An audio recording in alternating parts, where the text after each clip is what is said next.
El portero de un edificio de lujo recogió a una niña que dormía en la calle durante una tormenta. Cuando la pequeña le mostró la foto que guardaba en su mochila, el hombre comenzó a llorar desconsoladamente. La Ciudad de México se ahogaba bajo la peor tormenta en décadas. El agua caía como látigo sobre el asfalto, convirtiendo las calles de Polanco en ríos furiosos que arrastraban los secretos de la ciudad hacia las alcantarillas desbordadas. En su caseta de vigilancia, Roberto Méndez observaba las gotas golpear el cristal mientras sus dedos gastados acariciaban el borde de una fotografía antigua. El rostro sonriente de María, su hija, lo miraba desde el papel desgastado, congelada para siempre en sus 26 años.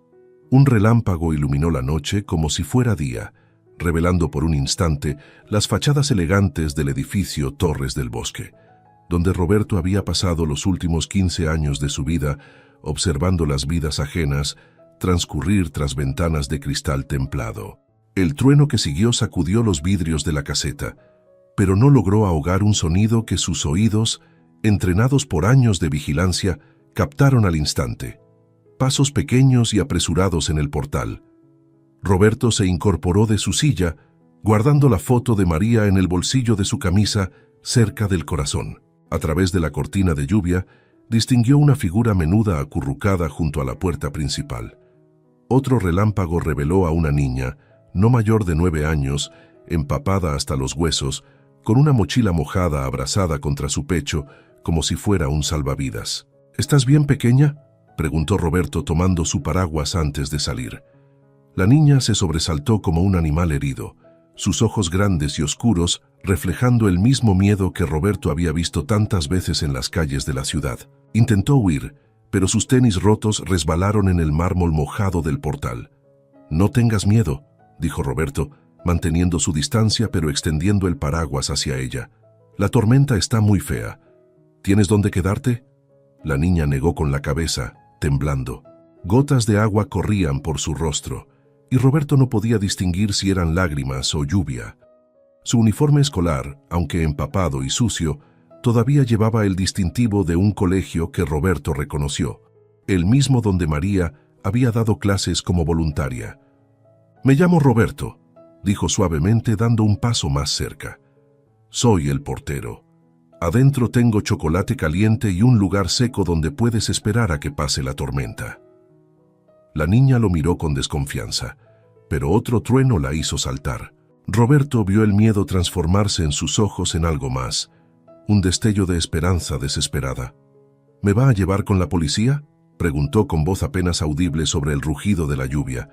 Su acento delataba orígenes salvadoreños, como tantos otros que buscaban refugio al norte.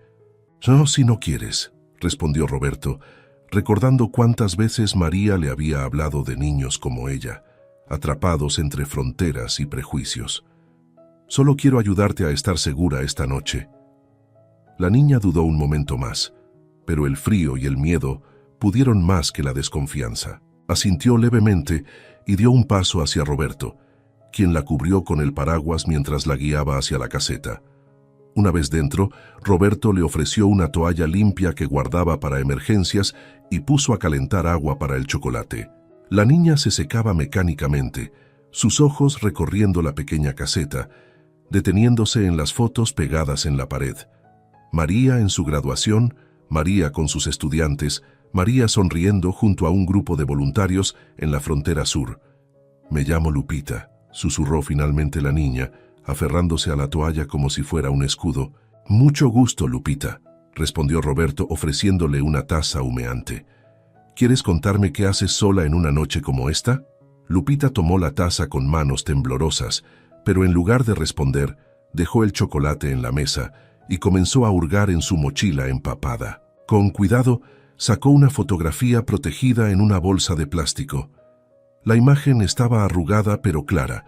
Una mujer joven sonreía a la cámara junto a otra que Roberto conocía mejor que su propio reflejo. El tiempo se detuvo.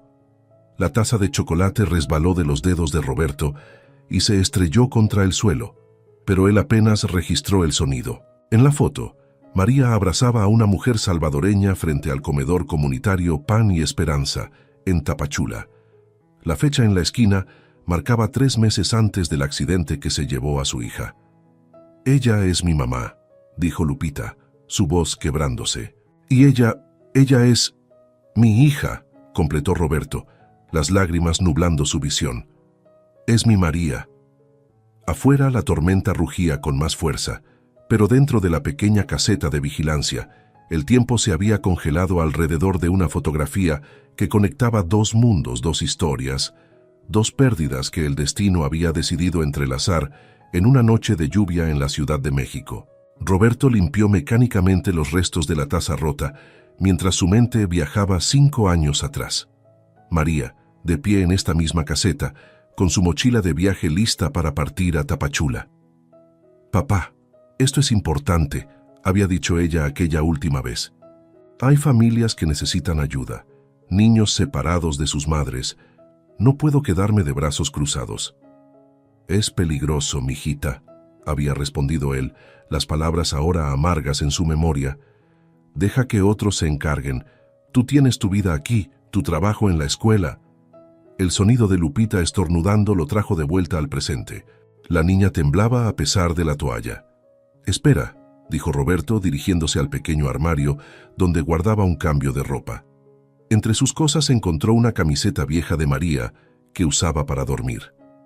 «Ponte esto, está seca». Mientras Lupita se cambiaba detrás de un biombo improvisado con una manta, Roberto volvió a estudiar la fotografía. Los ojos de María brillaban con esa intensidad que siempre tenía cuando ayudaba a otros. A su lado, la mujer, la madre de Lupita, mostraba la misma sonrisa determinada. «Mi mamá se llama Carmen», dijo Lupita, emergiendo con la camiseta que le llegaba hasta las rodillas. Trabajaba con María en el comedor. María le enseñó inglés y le ayudó a conseguir papeles para quedarnos, pero su voz se quebró. Roberto le preparó otra taza de chocolate y esperó. «La migra llegó una noche al restaurante donde trabajaba», continuó Lupita, aferrando la taza caliente. «Se la llevaron. Yo estaba en la escuela. Cuando llegué a casa solo encontré a la vecina esperándome. Dijeron que la deportaron a El Salvador». «¿Cuándo fue eso?», preguntó Roberto, sintiendo un nudo en el estómago. «Hace 3 meses. Me llevaron a un albergue del DIF, pero…» Lupita bajó la mirada. «Escuché a las trabajadoras sociales decir que no podían localizar a mi mamá en El Salvador, que nadie sabía dónde estaba». Roberto cerró los ojos. 3 meses. El mismo tiempo que llevaba encontrando flores frescas en la tumba de María cada semana, sin saber quién las dejaba. «María siempre hablaba de ti», dijo Lupita de repente. «Le contaba a mi mamá sobre su papá, el portero de corazón noble que tenía miedo de amar demasiado». Las palabras golpearon a Roberto como otro trueno. Recordó la última discusión, las palabras que nunca debió decir: «Si te vas ahora, María, no vuelvas». Ella se había ido de todas formas. 3 semanas después, el accidente en la carretera a Tapachula acabó con todo. «¿Sabes qué más decía María?», continuó Lupita, sus ojos brillando con lágrimas contenidas. «Que las personas más valientes son las que tienen miedo, pero siguen adelante». Roberto sintió algo despertar en su pecho, un dolor familiar mezclado con algo nuevo. Resolución. «¿Tienes hambre?», preguntó levantándose para buscar en su pequeña nevera. «Un poco», admitió Lupita, «pero no quiero causar problemas. El señor Trejo, el administrador nuevo, siempre está vigilando. Lo vi echar a un vendedor ambulante ayer, diciendo que este edificio no era lugar para gente como nosotros».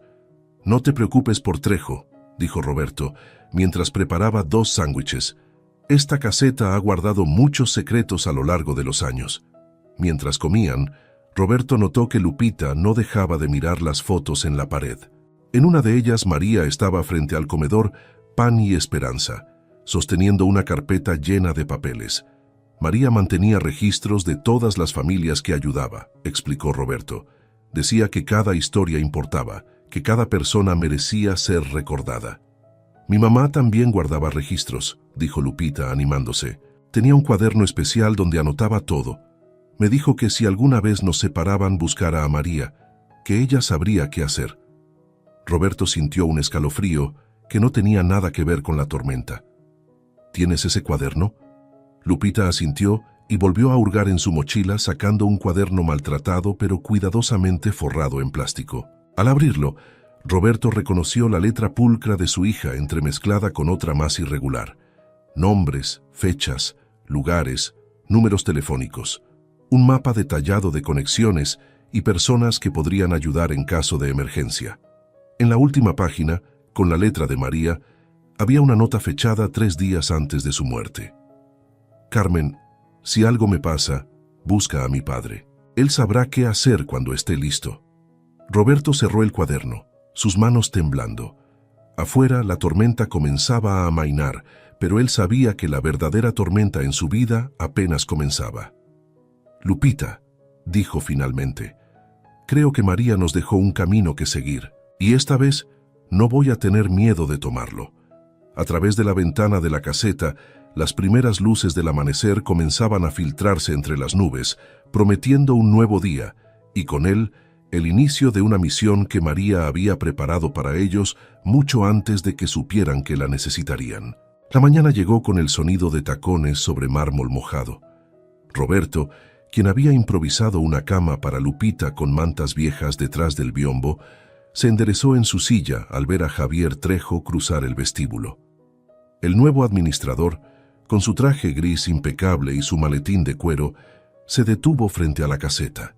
«Buenos días, Méndez», dijo Trejo, sus ojos escudriñando el interior de la caseta. «Interesante noche, ¿no?»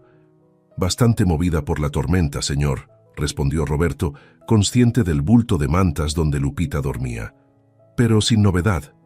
Trejo sonrió, un gesto que nunca alcanzaba sus ojos. «¿Sin novedad? Curioso. La señora del 502 dice que escuchó voces anoche, voces de niña». Roberto mantuvo su expresión neutral, agradeciendo sus años de práctica, observando sin ser observado. «Quizás el viento, señor. Hacía ruidos extraños entre los árboles. Tal vez», concedió Trejo sacando un sobre de su maletín. «Como sea, tengo nuevas directivas de la administración. Cambios necesarios para mantener el nivel del edificio». Roberto tomó el sobre, sintiendo el peso de algo más que papel en sus manos. «Entre otras cosas», continuó Trejo, «instalaremos cámaras de seguridad, en todas partes, incluida la caseta». Detrás del biombo, Roberto escuchó un movimiento casi imperceptible. «También», Trejo señaló las fotos en la pared, «necesitamos un aspecto más profesional, menos personal». «Esas fotos han estado ahí 15 años, señor Trejo. Y es tiempo de cambios, Méndez. Torres del Bosque necesita proyectar una imagen diferente, más exclusiva». Trejo se inclinó sobre el mostrador, bajando la voz. «He notado que algunos residentes dan comida a indigentes en el parque. Eso tiene que parar».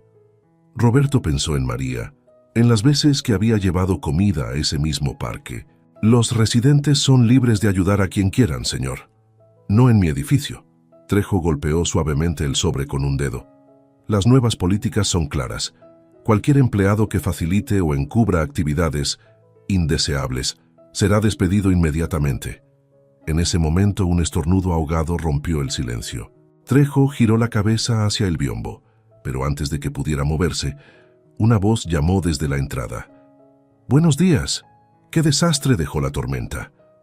La señora Valencia, del 801, avanzaba por el vestíbulo con su elegancia habitual. Roberto nunca había estado tan agradecido de verla. «Señora Valencia», saludó Trejo enderezándose. «Justamente hablábamos de las nuevas medidas de seguridad». «Oh, fascinante», respondió ella, pero sus ojos estaban fijos en Roberto. «Roberto, querido, ¿podrías ayudarme más tarde? Necesito revisar unos documentos y tu opinión siempre es valiosa». «Por supuesto, señora». «¿Documentos?». Trejo frunció el ceño. «No creo que sea apropiado que el personal... El señor Méndez ha sido parte de esta comunidad por 15 años», lo interrumpió la señora Valencia. «Su opinión es más que apropiada. Ahora, si me disculpan...». Con un gesto elegante, la señora Valencia siguió su camino hacia los elevadores. Trejo la observó partir, sus labios apretados en una línea tensa. «Las nuevas políticas entran en vigor inmediatamente, Méndez», dijo finalmente, girándose hacia la salida. «Espero su total cooperación». Cuando Trejo desapareció en su oficina, Roberto soltó el aire que no sabía que estaba conteniendo. Lupita asomó la cabeza desde detrás del biombo, sus ojos grandes por el miedo. «Lo siento», susurró. No pude evitar estornudar. «No te preocupes», respondió Roberto, pero su mente trabajaba a toda velocidad. Las cámaras significaban que la caseta ya no sería segura. Necesitaban un nuevo plan.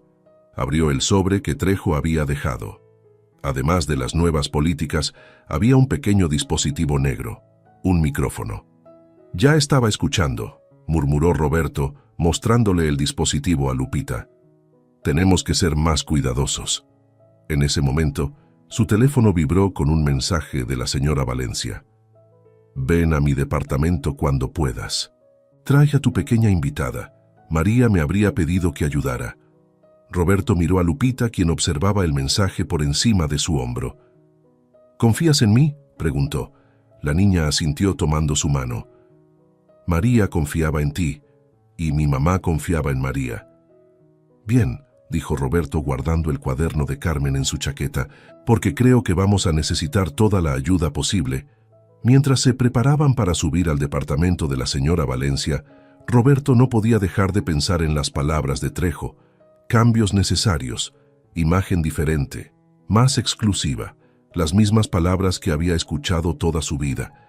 Palabras que escondían prejuicios tras una fachada de orden y progreso. María había luchado contra esas palabras, y ahora, mirando a Lupita reunir sus pocas pertenencias, Roberto entendía finalmente por qué. El departamento 801 era diferente a como Roberto lo imaginaba. En lugar del lujo ostentoso típico de Polanco, el espacio estaba dominado por libreros que llegaban hasta el techo y paredes cubiertas de mapas y fotografías. La señora Valencia los guió hasta su estudio, donde una mesa de trabajo desaparecía bajo montañas de expedientes. «María solía sentarse ahí», dijo la señora Valencia, señalando un sofá gastado junto a la ventana. «Pasábamos horas revisando casos, buscando patrones, conexiones».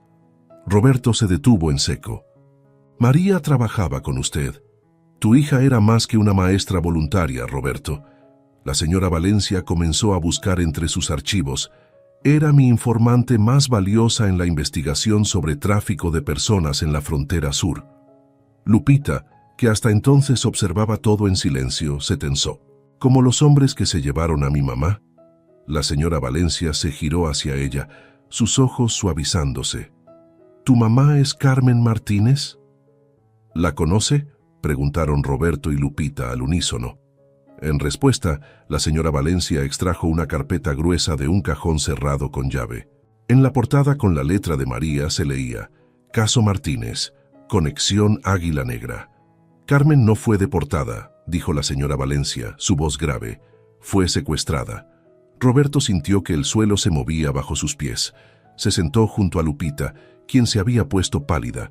María llevaba meses siguiendo el rastro de una organización que se hace llamar Águila Negra, continuó la señora Valencia, extendiendo documentos sobre la mesa. Se infiltran en dependencias gubernamentales, falsifican deportaciones para secuestrar migrantes. Los que tienen familia en Estados Unidos son usados para extorsión. Los demás. Su voz se apagó, pero el silencio completó la frase mejor que cualquier palabra. «Mi mamá». Lupita no pudo terminar la pregunta. «Está viva», aseguró la señora Valencia, mostrando un reporte fechado una semana atrás. La tenían en una casa de seguridad en Tapachula, pero la trasladaron después de que un operativo policial casi los descubre. María estaba cerca de ubicarla cuando murió en el accidente, completó Roberto, una sospecha terrible formándose en su mente. ¿Fue realmente un accidente? La señora Valencia sacó una fotografía del expediente. Mostraba el auto destrozado de María al fondo de un barranco. Los frenos fueron saboteados. La policía lo clasificó como falla mecánica, pero María me había enviado esto la noche anterior. Extendió una última fotografía, la entrada de un almacén abandonado. En primer plano, un hombre de traje gris hablaba con dos individuos de aspecto amenazador. «Javier Trejo», susurró Roberto reconociendo al administrador. Él es parte de... Es uno de sus contactos en la Ciudad de México, confirmó la señora Valencia. María lo descubrió investigando las propiedades que usan para lavar dinero. Torres del Bosque es una de ellas. Lupita sacó el cuaderno de su madre de la mochila. Por eso María y mamá mantenían registros, estaban juntando pruebas. Y por eso Trejo quiere instalar cámaras, añadió Roberto, las piezas encajando como un rompecabezas macabro. No es para seguridad, es para control. Exacto. La señora Valencia comenzó a guardar los documentos apresuradamente. Y ahora que Lupita está aquí, el tiempo se nos acaba. Si Trejo la descubre... Un golpe en la puerta los sobresaltó. La voz del administrador resonó desde el pasillo. Señora Valencia, necesito discutir las nuevas medidas de seguridad con usted. Roberto abrazó a Lupita instintivamente, mientras la señora Valencia los guiaba hacia una puerta lateral. Mi dormitorio tiene una salida de servicio. Vayan a la casa de mi hermana en la Condesa. Es más seguro que... No, interrumpió Roberto, una determinación nueva en su voz. María no huyó, nosotros tampoco. Pero Roberto, mi hija murió buscando la verdad. Le fallé una vez cuando me negué a ayudarla. No volveré a fallarle. Miró a Lupita, que a pesar del miedo, mantenía la cabeza alta. Además, le hice una promesa a esta pequeña. Los golpes en la puerta se intensificaron. 3 días, dijo la señora Valencia, garabateando una dirección en un papel. Les daré 3 días para preparar todo. Después, expondremos a Águila Negra y encontraremos a Carmen. ¿Y Trejo?, preguntó Lupita. Roberto pensó en las fotos de María, en el cuaderno de Carmen, en todas las vidas destruidas por hombres como Trejo que se escudaban tras fachadas respetables. Trejo cree que puede asustarnos con sus cámaras y micrófonos, dijo guardando la dirección en su bolsillo, pero se olvida de algo importante. ¿Qué cosa?, preguntaron Lupita y la señora Valencia. Roberto sonrió por primera vez en lo que parecían años. Que un buen portero ve sin ser visto, y yo llevo 15 años observando. La fiebre comenzó esa misma noche. Roberto encontró a Lupita temblando en el pequeño cuarto de servicio donde la había escondido, sus mejillas ardiendo y su respiración agitada. La tormenta y el estrés habían cobrado su precio. «Necesito medicina», susurró la niña entre escalofríos. «En mi mochila. El inhalador». Roberto buscó frenéticamente en la mochila gastada, pero el inhalador estaba vacío.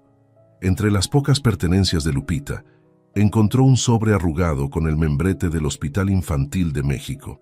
El diagnóstico era claro: asma crónica.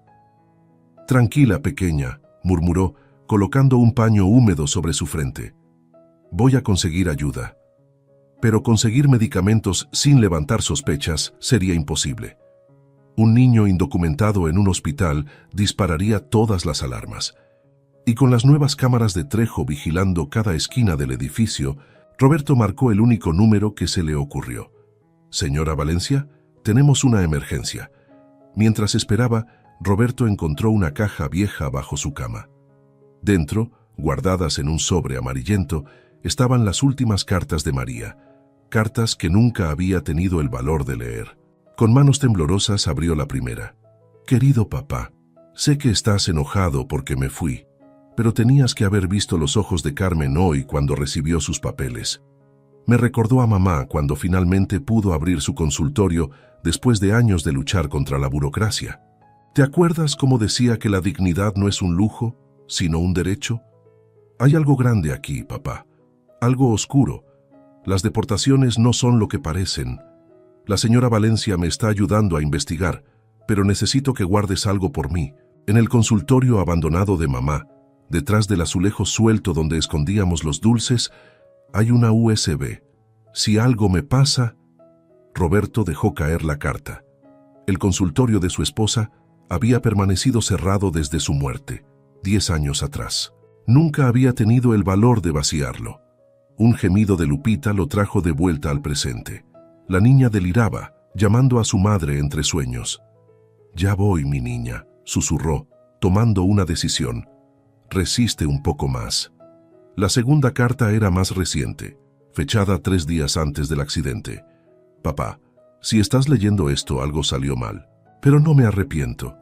Descubrimos que Águila Negra no solo trafica con personas, también con información. Tienen infiltrados en migración, en la policía, en todas partes. El nuevo administrador de tu edificio, Trejo, es uno de sus contactos principales. Carmen me ha estado ayudando a documentar todo. Es valiente como mamá. Me habla de su hija, Lupita, y de cómo lucha para darle un futuro mejor. Me recuerda a ti, papá, a cómo trabajaste doble turno durante años para que yo pudiera estudiar. Hay una lista en la USB, nombres, fechas, lugares, suficiente para desmantelar toda la organización, pero es peligroso. Si algo me pasa, busca a la señora Valencia. Ella sabrá qué hacer. Y papá, perdóname por irme así, pero tú me enseñaste que algunas veces hay que tener miedo para ser valiente. Te quiere, María. Un golpe en la puerta lo sobresaltó. Era la señora Valencia, con un médico anciano que Roberto reconoció como otro residente del edificio. El doctor López mantendrá el secreto, aseguró ella. Era amigo de tu esposa. Mientras el médico examinaba a Lupita, Roberto tomó una decisión. Necesito ir al consultorio de Elena, dijo a la señora Valencia. María dejó algo allí, algo importante. ¿Ahora? Pero Trejo estará ocupado, interrumpió el doctor López, preparando una inyección para Lupita. En 10 minutos, accidentalmente activaré la alarma de incendios del piso 12. La evacuación le dará al menos media hora. Roberto miró al anciano con sorpresa. Tu esposa salvó a mi nieta cuando nadie más pudo diagnosticar su enfermedad, dijo el doctor. Y María visitaba a mi hermana en el asilo cada semana. Algunas deudas nunca se terminan de pagar. Mientras Lupita finalmente descansaba bajo el efecto de la medicina, Roberto se preparó para salir. La señora Valencia lo detuvo en la puerta. Ten cuidado, susurró. María también pensaba que tenía tiempo. Roberto asintió tocando las cartas en su bolsillo. La diferencia es que María estaba sola. Nosotros no. Afuera las primeras gotas de otra tormenta comenzaban a caer sobre la ciudad, como si el cielo quisiera lavar los secretos que durante tanto tiempo habían permanecido ocultos en las sombras. El consultorio de Elena permanecía exactamente igual que hace 10 años, como una cápsula del tiempo preservada en polvo y memorias. Roberto encontró el azulejo suelto detrás del viejo escritorio, donde su esposa solía atender a pacientes que no podían pagar, donde María, de niña, hacía sus tareas mientras esperaba que su madre terminara la consulta. La USB estaba allí, junto con una nota adicional que hizo que su corazón se detuviera. Carmen, contacto en Tapachula, Bodega 23, Puerto Madero. El sonido de la alarma de incendios reverberó en la distancia. Roberto se apresuró a regresar, pero al doblar la esquina hacia la entrada de servicio, se encontró cara a cara con Trejo. «Qué casualidad, Méndez», dijo el administrador, bloqueando su paso. «¿No deberías estar evacuando el edificio?» «Iba de salida», respondió Roberto, consciente del peso de la USB en su bolsillo. «¿Por la entrada de servicio? ¿A esta hora?» Trejo dio un paso adelante. «¿Y qué hacías en el viejo consultorio?» Antes de que Roberto pudiera responder, un ataque de tos resonó desde el cuarto de servicio. Los ojos de Trejo brillaron con reconocimiento. «Así que los rumores eran ciertos», sonrió sacando su teléfono. «La niña está aquí». «No sé de qué habla», intentó Roberto, pero Trejo ya estaba marcando. «¿Migración? Tengo información sobre una menor indocumentada». El golpe fue instintivo. Roberto nunca había golpeado a nadie en su vida, pero ver a Trejo caer con el teléfono resbalando de sus manos le produjo una satisfacción que inmediatamente se transformó en horror. «¡Roberto!». La señora Valencia apareció en el pasillo. «¡Rápido! ¡Adentro!». Arrastraron a Trejo al cuarto de servicio, donde Lupita los miraba con ojos enormes desde la cama. El doctor López, que aún monitoreaba su fiebre, actuó rápidamente asegurando al administrador con corbatas viejas de Roberto. «Esto es secuestro», escupió Trejo, con un hilo de sangre en la comisura de los labios. «Van a pagar por esto». «¿Cómo pagó María?», preguntó Roberto, sacando la USB. «¿O como están pagando Carmen y los otros?». El rostro de Trejo palideció. «No sé de qué hablas». «Bodega 23, Puerto Madero», intervino la señora Valencia. revisando el teléfono de Trejo. Misma dirección que aparece en sus mensajes. Interesante coincidencia. Son solo negocios, murmuró Trejo, su arrogancia desmoronándose. Ustedes no entienden. Hay personas poderosas involucradas. Si hablo... ¿Cómo habló mi hija? Roberto se acercó, su voz temblando. ¿Por eso sabotearon sus frenos? Yo no. Yo solo pasé la información. No sabía que iban a... Un nuevo ataque de tos de Lupita interrumpió la confesión. La niña se había puesto pálida, su respiración cada vez más laboriosa. La medicina no está funcionando, advirtió el doctor López. Necesita un hospital ahora. Si la llevamos, alertarán a las autoridades, dijo la señora Valencia. Si no la llevamos, podría morir, respondió el doctor. Roberto miró a Lupita, luego a Trejo, y finalmente la foto de María en la pared. Su hija sonreía, valiente hasta el final, luchando por lo correcto incluso cuando costaba todo. Yo me entregaré, dijo Trejo repentinamente, sorprendiendo a todos. Testificaré sobre Águila Negra, los secuestros, todo, pero saquen a la niña de aquí, no más muertes. ¿Por qué deberíamos confiar en ti?, preguntó Roberto. Porque también tengo una hija, respondió Trejo, lágrimas en sus ojos. En Veracruz. No la he visto en 3 años. Ellos la tienen como garantía de mi silencio. La señora Valencia verificó rápidamente en su teléfono. Dice la verdad. María había encontrado el expediente de su hija, pero no hizo la conexión. Un trueno sacudió el edificio, como un eco del destino llamando a sus puertas. Roberto tomó la mano de Lupita ardiendo en fiebre. Voy a confiar en ti, dijo a Trejo, no porque lo merezcas, sino porque es lo que María hubiera hecho. Tenemos que movernos ya, urgió el doctor López. Conozco un hospital privado donde no harán preguntas, pero necesitaremos una distracción. La señora Valencia sonrió. Creo que es hora de que Torres del Bosque tenga su primera asamblea de emergencia. Los residentes han estado inquietos con las nuevas políticas de seguridad. Mientras el caos se desataba en el edificio, nadie notó la pequeña procesión que salía por la puerta de servicio. Un portero cargando a una niña envuelta en mantas, un doctor anciano con su maletín, una abogada elegante y un administrador con las manos atadas y la cabeza. La tormenta arreciaba, pero esta vez, pensó Roberto, no estaban huyendo de ella, estaban cabalgándola hacia la verdad. El Hospital Santa María se alzaba como una fortaleza blanca bajo la lluvia. En la sala de espera privada, Roberto no podía dejar de mirar el pasillo por donde se habían llevado a Lupita. El doctor López había entrado con ella, prometiendo usar sus antiguos contactos para mantener todo discreto. Estará bien, dijo la señora Valencia, mientras vigilaba a Trejo, sentado en un rincón. Es fuerte, como su madre. Como María, añadió Roberto, y por primera vez el nombre de su hija no le provocó dolor sino fortaleza. El teléfono de la señora Valencia vibró. Es mi contacto en la fiscalía, están listos. Trejo levantó la mirada. ¿Cuántos? 16 agentes, esperando tu señal para entrar a la bodega 23. No será suficiente, murmuró Trejo. Tienen guardias armados, sistemas de seguridad. ¿Y si sospechan algo? Por eso necesitamos tu código de acceso, interrumpió la señora Valencia. El que usas para las entregas. Si lo doy, tu hija estará a salvo, aseguró Roberto, sorprendiéndose a sí mismo. La señora Valencia tiene un equipo listo en Veracruz. En cuanto des la señal, un médico apareció en el pasillo. ¿Familiares de Lupita? Soy su... Roberto dudó. Su abuelo, completó la señora Valencia sin pestañear. ¿Cómo está? Estable. El asma está controlado, pero encontramos algo más. El médico consultó su tabla. Marcas de inyecciones en su brazo. Alguien la ha estado sedando. Roberto sintió que el suelo se movía bajo sus pies. Trejo se hundió más en su silla. El albergue, susurró. No era un albergue real. Era un centro de tránsito para Águila Negra. Sedan a los niños para transportarlos. La señora Valencia tecleó furiosamente en su teléfono. El supuesto albergue está registrado a nombre de una fundación.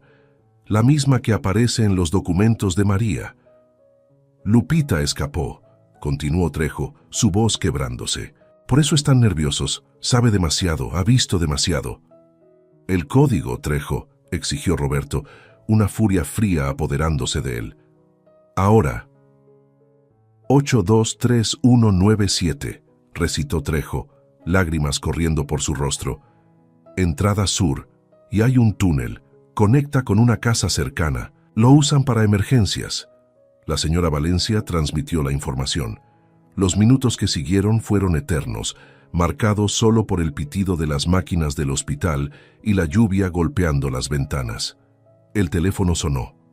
Entraron, anunció la señora Valencia. Encontraron a 23 personas, entre ellas Carmen. La voz de Lupita, débil pero clara, llegó desde la puerta de la habitación. El doctor López la traía en silla de ruedas. Está viva, confirmó la señora Valencia sonriendo. En camino a un hospital en Tapachula. Lupita comenzó a llorar. Roberto la abrazó, sintiendo sus propias lágrimas mezclarse con las de ella. Hay más, continuó la señora Valencia, leyendo los mensajes entrantes. Encontraron documentos, computadoras, todo lo que María estaba buscando. Y en Veracruz, mi hija. Trejo se levantó, tambaleante. A salvo. El operativo fue simultáneo. Un trueno particularmente fuerte sacudió el hospital. En el destello del relámpago que lo siguió, Roberto vio a María en su mente, no como en sus últimas fotos, sino como la recordaba de niña, valiente, determinada, siempre luchando por lo correcto. Señor Trejo, llamó Lupita desde su silla de ruedas. ¿Por qué?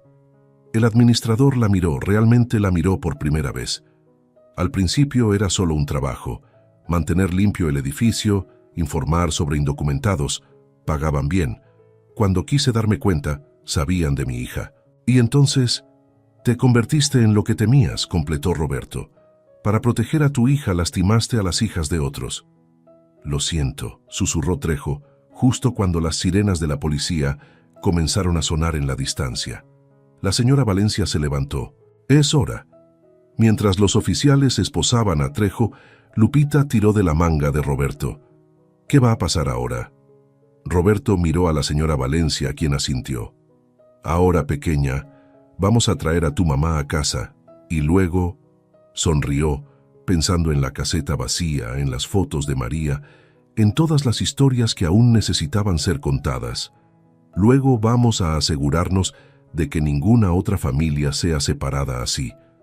El amanecer comenzaba a asomar por las ventanas del hospital. La lluvia finalmente se iba. En algún lugar de Tapachula, Carmen estaba despertando en una cama de hospital, libre por primera vez en meses. Y en el cielo, pensó Roberto, María sonreía. La tormenta había terminado. Era hora de reconstruir. 3 meses después, la caseta de vigilancia de Torres del Bosque lucía diferente.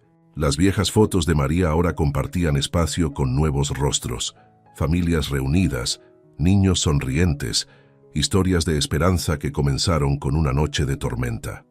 Roberto ajustó el marco de la última fotografía añadida. Carmen y Lupita abrazadas frente al edificio, con la señora Valencia y él mismo sonriendo a su lado. El proceso de asilo había sido acelerado gracias a su testimonio contra Águila Negra, y ahora madre e hija vivían en un pequeño departamento en La Condesa. «Don Roberto». La voz de Lupita resonó en el vestíbulo. La niña entró corriendo, su mochila escolar rebotando sobre su espalda. Detrás de ella, Carmen caminaba con la tranquilidad de quien finalmente ha encontrado su lugar en el mundo. «¿Lista para la visita?», preguntó Roberto, tomando el ramo de flores que había preparado esa mañana. «Lista», respondió Lupita, mostrando su propio ramo de flores silvestres. «¿Crees que a María le gusten?». «Le encantarán», aseguró Carmen abrazando a su hija. «Eran sus favoritas. Me lo dijo una vez en el comedor mientras planeábamos». Se detuvo, pero Roberto completó la frase. «Mientras planeaban cómo cambiar el mundo, una persona a la vez». El cementerio estaba tranquilo esa tarde. La lápida de María, antes solitaria, ahora estaba rodeada de pequeños recordatorios. Cartas de agradecimiento, dibujos de niños, flores frescas que aparecían misteriosamente cada semana. «Buenos días, mijita», susurró Roberto, limpiando la lápida con cariño.